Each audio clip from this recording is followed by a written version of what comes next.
Hi అండి, hello. ఆహ్లాదం ఆనందంకి స్వాగతం. ఎలా ఉన్నారు? అందరు బాగున్నారా? ఇది క్యారెట్ బీట్రూట్ విత్ తాటి బెల్లం హల్వా కింద చేసామన్నమాట. మామూలు బెల్లం వేసుకోవచ్చు, షుగర్ వేసుకోవచ్చు, కానీ నేను తాటి బెల్లంతో చేశాను. అంటే మీకు బ్యాక్ అది ముందుకు వచ్చింది, నేను కావాలనే పెట్టాను.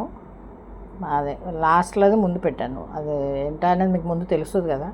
తర్వాత దీని ప్రాసెస్ నెక్స్ట్ వస్తుంది, ఎలా చేయాలనేది వస్తుంది. మీరు సబ్స్క్రైబ్ చేయట్లేదు, ప్లీజ్ సబ్స్క్రైబ్ అని పక్కన ఎర్రగా ఉంటుంది, దాని మీద నొక్కండి సరిపోద్ది, అదే వచ్చేస్తుంది.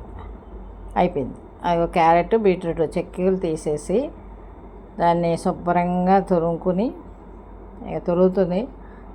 మా పెద్ద కోళ్ళు చేస్తుంది, మా పిల్లలు ఇద్దరు చేస్తారు. వాళ్ళిద్దరు పెద్ద కోళ్ళది ఏదో చిన్న కోళ్ళు ఎవరో ఒకళ్ళు, ఏదైతే పెద్ద కోళ్ళు చేసిందండి. తురుములు అన్నీ అలా చేశారు.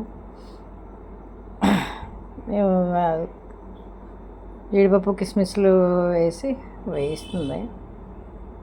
వీడియో తీయడానికి ఎవరిలాగా వీడియో నేను తీసేయాల్సి వచ్చింది అనమాట. తను చేస్తుంది.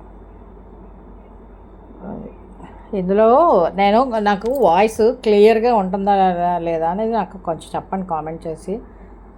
నా దగ్గర వాళ్ళైనా సరే చెప్పండి నాకు ఎలా ఉంటుందనేది. చూస్తే కనుక వీడియో అయితే బాగా చూస్తున్నారు, కానీ సబ్స్క్రైబ్ చేయట్లేదు. కొంచెం చేయండి.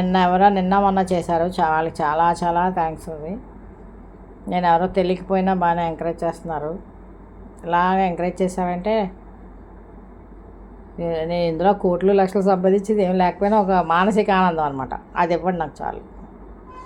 ఒకలాంటి మానసిక ఆనందానికి ఒక క్యారెట్ బీట్రూట్ పెట్టేసి దాన్ని బాగా వాటర్ పోయేదాకా, పచ్చివాసన పోయేదాకా అదే నెయ్యిలో వేయించాలన్నమాట. జీడిపప్పు కిస్మిస్ వేయించాక నెయ్యి తీసేస్తాం కదా, అవి తీసేసాక అదే నెయ్యిలో పెట్టి, కావాలంటే కొంచెం నెయ్యి వేసుకుని అట్లా సరిపడగా అది అరకిలో క్యారెట్, అరకిలో బీట్రూట్ అవి చేసి అది బాగా వాటర్ అంతా ఇదైపోయేదాకా.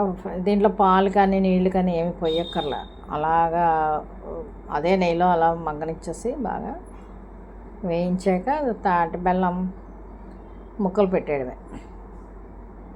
తాటి బెల్లం పెట్టుకొని దాన్ని కొంచెం బాగా మనం నెయ్యి వదిలేదాకా కొంచెం టైం ప్రాసెస్ ఉంటుంది దీనికి, ఎందుకంటే వాటర్ది కదా ఇది. మళ్ళీ బెల్లం వేస్తే మళ్ళీ అది వాటర్ వస్తుంది కదా, కొంచెం టైం ప్రాసెస్ ఉంటుంది. మనం పొయ్యి దగ్గరే ఉండాల్సిన పని ఉండదు. కాకపోతే దాన్ని పెట్టి మనం ఇంకో పని చేసుకున్నప్పుడు అది మగ్గుతూ ఉంటుంది నెమ్మదిగా.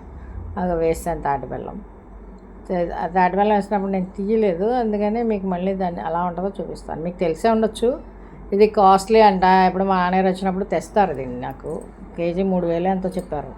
దాంట్లో ఏంటో నాకు తెలియదు, అంత కాస్ట్. బయట అమ్ముతారు కానీ అది ఎంత ఉంటుందో కూడా నాకు తెలియదు రేటు. అది తాటి బెల్లం ఇక్కడ మా సైడ్ దొరుకుతుంది. మరి ఇంకెక్కడైనా దొరికితే మీరు కామెంట్ చేయండి, అది నాకు తెలియదు. అది ఆ తాటి బెల్లం వేసాక దాన్ని కొంచెం బాగా దగ్గరికి అయిపోయాక జీడిపప్పు కిస్మిస్ వేసి ఒకటేసుకోండి.